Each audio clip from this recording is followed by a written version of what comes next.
7일 검찰 소환 조사를 받습니다. 사흘 남았죠. 검찰이 이제 이재명 대표를 불러서 조사를 하려면 뭔가 근거 자료들이 있어야 되지 않겠습니까? 그러다 보니까 하나 둘씩 언론을 통해서 검찰이 가지고 있는 증거 자료의 일단 작은 그 면모들이 이제 드러나기 시작하는데 오늘 또 하나가 나왔다. 그러니까 이런 것들을 이제 종합해서 이재명 대표한테 추궁을 할 텐데 당연히 이재명 대표는 다 부인을 하겠죠. 그러면 이제 부인하는 거를 조서에 남겨서 자 나중에 재판으로 넘어갔을 때 그것이 실제 증거로서 효과를 발휘해서 이재명 대표를 유죄로 만들 수 있느냐 없느냐 이런 것들이 굉장히 중요하기 때문에 지금 증거가 얼마나 핵심적인 것이냐 하는 거는 우리가 관심을 두지 않을 수가 없다. 그래서 며칠 전에 제가 그런 말씀 드렸죠. 이재명 대표가 2015년 3월에 그러니까 당시 성남시장 때죠. 그 백현동 개발 특혜 의혹과 관련해서 급진전이 될 때 인허가가 그때 3월에 성남 도계공을 백현동 사업에 참여시킬 것이라는 자필 메모가 있었다. 이건 아주 유력한 배임의 증거다. 제가 이렇게 말씀드린 적이 있었습니다. 왜 그러냐면 백현동 개발은 궁극적으로는 성남도시개발공사가 배제됐거든요. 배제됐기 때문에 왜냐하면 성남도시개발공사는 성남시 산하기관이니까 여기가 참여를 하면 거기가 일정한 정도의 배당이나 뭐 이런 걸 받음으로써 배당받으면 그게 성남시로 귀속이 되니까 그러니까 결국 공공환수라는 명목을 띌 수가 있다는 거죠. 근데 도계공을 아예 배제시켰어요. 그렇게 되면 결국 민간업자가 자기들의 그 회사로 수익을 다 귀속시킨다. 그러면 이제 성남시가 수익이 너무 많으니 이건 성남시가 특혜를 주어서 수익이 난 거니까 그 중에 일부분은 성남시에 기부 체납해라. 이게 정상이거든요. 만약에 이재명 대표가 본인의 최측근이었던 김인섭 씨의 로비를 받아서 그렇게 했다고 할지라도 거기서 일정한 정도의 기부 체납을 받았다. 또는 그걸 이제 이재명 대표는 공공환수다 이렇게 주장을 하겠죠. 그렇게 했을 경우에 이 배임죄가 성립되지 않을 가능성이 많습니다. 왜냐하면 다른 지방자치단체가 했던 식으로 정상적으로 사업을 진행했기 때문에.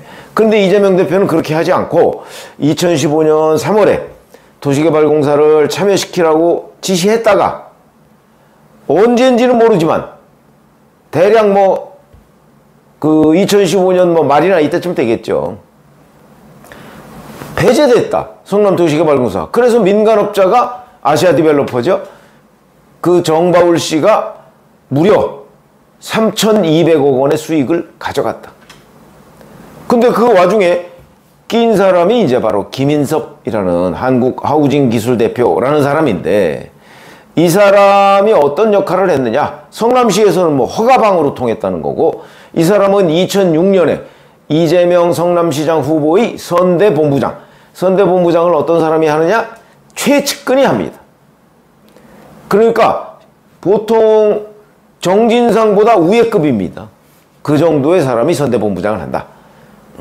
근데 이 사람이 성남시를 상대로 로비를 했기 때문에 백현동 용도 변경이 4단계 상향 그리고 당초의 허가 조건은 임대주택 100%였는데 이게 임대주택 10%로 그러니까 점점 더 용도 변경을 포함해서 나중에까지 이 시행업자가 3,200억을 챙길 수 있도록 이재명 당시 성남시장이 전폭적으로 도와줬는데 도와준 이유가 뭐냐? 이게 핵심이죠. 수사의 핵심입니다. 그래서 현재까지 배임은 명확해 보인다. 왜냐면 몰아줬으니까. 보통 사람, 보통의 지방자치단체장이 하는 이 허가 과정이나 이런 거하고 완전히 다르기 때문에 배임은 명확해 보이는데 그 배임의 증거가 바로 성남도시개발공사를 백현동 사업에 참여시킬 것이라고 했다가 배제함으로써 기부채납 등 공공환수를 포기한 거. 이건데 자 그러나 이제 뇌물이 될 수도 있는데 그거는 비자금 저수지가 발견돼야 된다. 그와 관련해서 아시아디벨로퍼 정바울 씨는 최근 법정에서 아주 중요한 증거를 제시를 했죠. 김인섭 씨라는 사람이 200억을 달라 이렇게 얘기를 했고 그 200억은 나 혼자 먹을 게 아니라는 거 알지 않느냐 이렇게 얘기를 해서 두 사람을 지목을 했다고 합니다. 두 사람 이름은 얘기하지 않았지만 정바울 씨는 그 두 사람이 이재명과 정진상이다. 이렇게 이해를 했다 하는 점을 보면 저수지의 규모가 200억일 가능성은 있는데 아직 그건 드러난 게 없습니다. 누가 관리를 할까? 뭐 이런 것들이 이제 궁금해지는 대목이 있죠. 자, 그런데 여기서 허가방이라는 김인섭 씨의 역할, 이 사람이 입을 열면 뭐 다 끝나버리는 겁니다. 근데 이 사람은 이재명 대표가 도계공을 참여시킬 것이라고 자필 메모를 써서 지시를 했던 그 다음 달부터 2015년 4월부터 1년여간 감옥에 있었거든요. 그 감옥은 이 사건과 다른 사건으로 감옥에 있었습니다.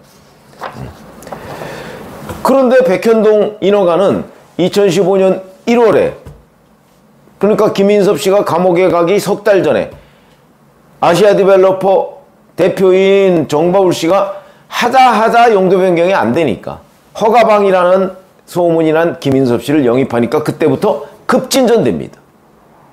그래서 3월에는 도계공을 참여시키라 이렇게 돼 있는데 4월에 김인섭 씨가 덜컥 구속이 됩니다.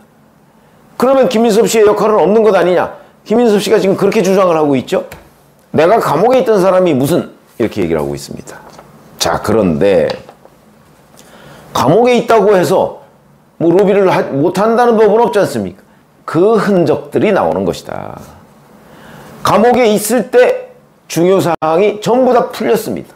용도 변경, 임대주택 100%에서 10%로 이런 것들이 다 풀렸습니다. 이유가 뭐냐? 첫 번째, 김인섭 씨 쪽의 측근이 수시로 김인섭 씨를 면회를 하면서 성남시를 드나들었다 하는 의혹에 대해서는 제가 몇 달 전에 말씀을 드린 적이 있습니다. 이 사람이 심지어는 김인섭 씨의 옥중 편지를 전달하기도 했다. 이 사람이 하나의 연결책이 될 수가 있고, 그 다음에 두 번째, 옥중에 있는 김인섭 씨를 정진상, 당시 성남시의 실장이었죠. 이 사람이 직접 면회 간 것만 해도 2번이다. 현직 공무원이 감옥에 있는 사람을 면회 가는 게 얼마나 부담이 되는지는 다 아실 겁니다. 그런데도 그걸 무릅쓰고 면회를 갔다는 것은 그만큼 직접 소통할 필요성이 컸다, 이런 걸 의미하는 것으로 보이고, 물론 면회 간 거는 확인이 되지만 가서 무슨 대화를 나눴는지는 다 양쪽이 부인하고 있습니다. 그 다음에 성남시의 뭐 전형수 행정관리국장, 이 양반 지금 극단적 선택을 했죠. 이 양반 등 성남시 공무원들이 또 수시로 면회를 합니다. 그 사람들은 왜 그랬을까요? 백현동과 관련한 것이라고 이런 추정해 볼 수 있고, 아마 일부 공무원들 중에는 실토를 했을 가능성이 있다. 근데 여기에 또 하나, 이재명 대표가 성남시장 때 2010년에 당선이 됐으니까 당선되자마자 수행비서를 했던 사람이 있습니다. 이 수행비서를 했던 사람은 공식 직책이나 직함 뭐 이런 거 아무것도 없이 최근까지도 이재명 대표를 외곽에서 도운 것으로 알려져 있고, 이 사람의 휴대전화를 들여다보니까 이 사람이 2021년까지, 그러니까 2010년 수행비서 한 몇 년 하다가 직책 없이 이재명 외곽에서 도왔는데 2021년까지 김인섭 씨하고 수시로 통화를 했다. 뿐만 아니고 2015년, 2016년, 이게 이제 김인섭 씨가 감옥에 있던 즈음인데 이 즈음에 김인섭 씨를 또 수시로 면회를 했다. 그러면 결국 이재명 대표와 김인섭 씨가 바로 이 이재명 대표의 2010년 당시의 수행비서를 통해서 소통을 하고 있었던 건 아니냐. 뭐 이건 뭐 짐작 정도가 아니고 증거가 되겠죠, 증거가. 물론 그 소통의 내용이 무엇이냐는 것을 밝혀냈는지는 현재 분명치가 않습니다. 왜냐하면 이 수행비서였던 사람에 대한 압수수색이 올해 2월에 있었거든요. 그러니까 그때 압수수색을 해서 자료를 다 분석해서 가지고 있을 겁니다. 그러니까 이 사람이 이재명 성남시장과 김인섭 씨 간에 어떤 역할을 했는지, 이 부분을 아마 검찰이 들고 있을 가능성이 있는데, 지금 검찰이 언론 보도를 통해서 흘러나오는 얘기는 그냥 수시로 이 수행비서가 김인섭 씨를 면회하고 연락했다는 것 외에는 아직은 없는데 그 이상의 증거를 확보하고 있을 가능성이 있죠. 근데 이재명 대표는 백현동 의혹이 불거지자 2010년 이후에 연락이 끊긴 사람 이렇게 얘기를 해봤습니다. 이건 뭐 거짓말일 가능성이 아주 큰 거죠. 그러니까 자기는 연락을 안 했을지 모르겠으나 중간에 이재명 대표의 수행비서였던 사람을 통해서 또는 정진상을 통해서 또는 김인섭 씨의 측근이라는 옥중편지 전달하고 뭐 이런 사람을 통해서 또는 성남시 공무원을 통해서 이 사람들이 다 증거가 되는 겁니다.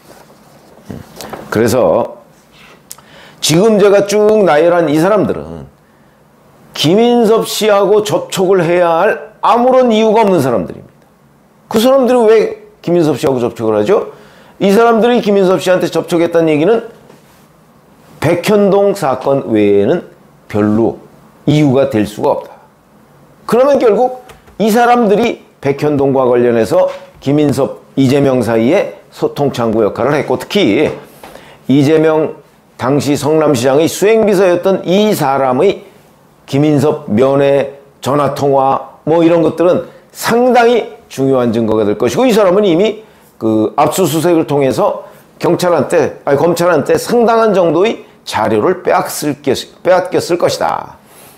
이렇게 우리 충분히 얘기를 할 수가 있기 때문에 이재명 대표는 이 17일에 검찰에 불려가서 이 부분을 뭐 딱 잡아떼겠죠.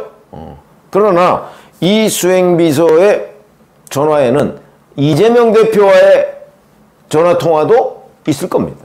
지금 언론 보도가 안 됐지만 있을 겁니다.